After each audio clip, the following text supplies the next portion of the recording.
honestly feel like this isn't even real right now. It's really special. It's a special group of guys in the locker room, and to come away with the win, I mean, really, that was my number one goal, is just to give the team anything that I had, which I didn't know how much it was, but just give them anything that I had to help us get the win. He was literally on his deathbed, you know, Monday, Tuesday, and mustered up enough to come in Wednesday and practice. And, you know, he was getting IVs and fighting a virus and you know, grittiest performance I've seen in a long, long time. And he was outstanding. Love it. The Hasselbacks are good people. Last night, a very sick Matthew Hasselback led the Colts to their third straight win, defeating the division rival Texans by 7 on the road in Houston. Stephen A., did you give up on your Super Bowl pick a little too early on those Colts? I don't think so. I just look at this team right now. They're obviously, they've got talent on the squad. I was pleased to see how Frank Gore is running the football. I think he's finding his groove. He's finding the rhythm. I thought the offensive line was making enough holes for him. That was good. It was good to see Andre Johnson return to Houston and remind them that he still has a little bit left in him. There's no doubt about that. Matt Hasselback deserves a lot of credit. I'm still at a loss as to why Matt Hasselback, at 40 years of age, hospitalized for a day, receiving Lord knows how many IVs over the last few days from that bacterial infection. And he spent practically the last 3 or 4 days on the toilet before he ended up coming out there to play last night. I'm still flabbergasted to see how, you know, he was able to get rid of the football and be virtually untouched throughout the entire evening with 2- and 3-step drops, getting rid of the football. But somehow that's not something that the Indianapolis Colts could manage to incorporate whenever Andrew Luck is behind center. Seems a bit odd to me that that would happen. But I would tell you that the loss to me, even though I give the Indianapolis Colts and particularly Matt Hasselbeck a whole bunch of credit because he really did do a good job. And I know his brother Tim, who works for this network, is incredibly proud of him as well. He should be. But I also look at the Houston Texans, and I just find myself thinking that they're a mess. I think, Skip, that if I joke around and call the Dallas Cowboys an accident waiting to happen, I think on a serious level, that is exactly how you can describe the Houston Texans. What can go wrong will go wrong. I look at the Houston Texans, Skip Bayless, and I can't believe what I'm seeing. This kid, DeAndre Hopkins, is a stud, put on a show last night. Arian Foster was upset he had to get taken out of the game because of concussion protocol. And obviously Ryan Mallett went out of the game with that shot to the ribs. But Brian Hoyer comes in, passes for over 300 yards, 312 to be exact. But with 2 minutes remaining, made one of the stupidest plays one could ever imagine a quarterback making. Nobody is open, but because he sees pressure coming from his right at the last minute, he throws a Hail Mary. It's a 3rd down, Skip. They still have a 4th down to go. It would have been like 4th and 2. And he just throws the ball up there. Nobody open. And Mike Adams is sitting there waiting for it like it's a fair catch or a punt or something because Brian Hoyer had no idea where he was throwing the football. It is these kind of mistakes that make him the backup that he is. He is a reserve. He will always be a reserve. But it is not because of his talent. He has the talent.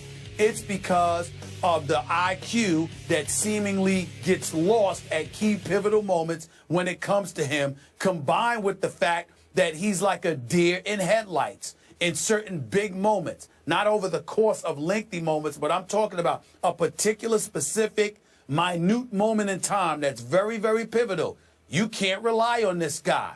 He will mess up. That's what Brian Hoyer did, and I think that kind of mentality simply just drapes the Houston Texans franchise.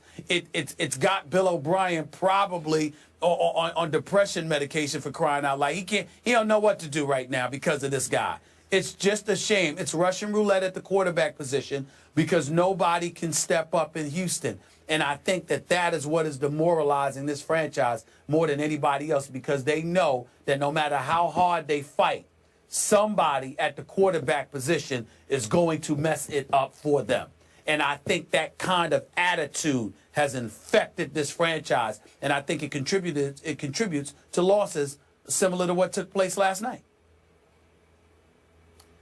Okay, before I answer Molly's original question, quick thought on the earlier part of your soliloquy. For once, I thought your reporting and research was a little too detailed on the extent of Matt Hasselbeck's illness. I'll just leave that for the imagination. Now, on to your bigger picture point. I'm going to ask this half-kiddingly, but only half-kiddingly, about your Super Bowl predicted Indianapolis Colts, and now I respect the fact you have backed off your prediction, and you're not ready to remount the bandwagon. But I ask this half-kiddingly. Are you sure they haven't looked a little bit better with the backup quarterback instead of Andrew Luck in there? Because the backup quarterback, nearing 40 years of age, has turned the ball over 0 times in his 2 starts. 0 interceptions. Nothing last night on the road against a division rival, you know, in a place that they were the underdogs last night, and they won their, record 16th straight division game. And yet, I like watching this team more when Andrew Luck isn't the turnover machine that he has been. Obviously, he's a supremely talented quarterback, and obviously, he is much more capable of creating explosive plays than Matt Hasselbeck is. But Stephen A., he is a turnover machine, and he has been for his entire duration of his career in the National Football League. He has not gotten any better. He has not cleaned up his act, Andrew Luck. So maybe it's been a good thing for him to stand on the sideline, pat everybody on the back as they come off the field, but to absorb the fact that the veteran quarterback is simply managing the game. And when it's time to make a big throw to kill the clock at the end of the game, as he did to T.Y. Hilton, you make one big throw that iced the game. But Matt Hasselbeck has been a master at avoiding turnovers, while Andrew Luck has been the master of creating fumbles or interceptions and turnovers. So, again, I hope this is coming clear to your man, Andrew Luck. This is the way you have to win football games in the National Football League. Your thoughts? Well, I think your argument is asinine, but I think it's purposely so. So I'm not going to really engage you with it too much because they beat Jacksonville and now they've beaten the Houston Texans. All of a sudden, Matt Hasselbeck, 40-year-old Matt Hasselbeck, is a better option than Andrew Luck? Really? I mean, I'm not going to dignify that with a soliloquy or a diatribe. It's a waste of my time. The fact is, everybody knows that Andrew Luck needs to stop turning over the football. This isn't 3 years, over the last 3 years, where he was sacked 100 times, getting popped an additional 71 times, even after he got rid of the ball, putting himself on, or being under constant duress. The offensive line is a little bit better this year. The running game is a little bit better. You've got additional weapons at the wideout spot. So all Andrew Luck has to do is refrain from turning over the football, and things will be fine. He's got to get away from trying to do too much. That's about it. But he's still Andrew Luck. And if you're sitting there and you expect me to entertain you by getting into a debate about whether the Colts are better off with Matt Hasselbeck as opposed to Andrew Luck, you're wasting America's time. I'm not falling for it. No, it's just another trick, an engagement in trickery on your part, being the slick, duplicitous dude that you are. I will not get into it. It is a waste of my time. I am trying to enlighten and educate you as to how you have to operate at quarterback to be successful in the National Football League. I've been trying to enlighten you about your Cowboys for years. You won't listen.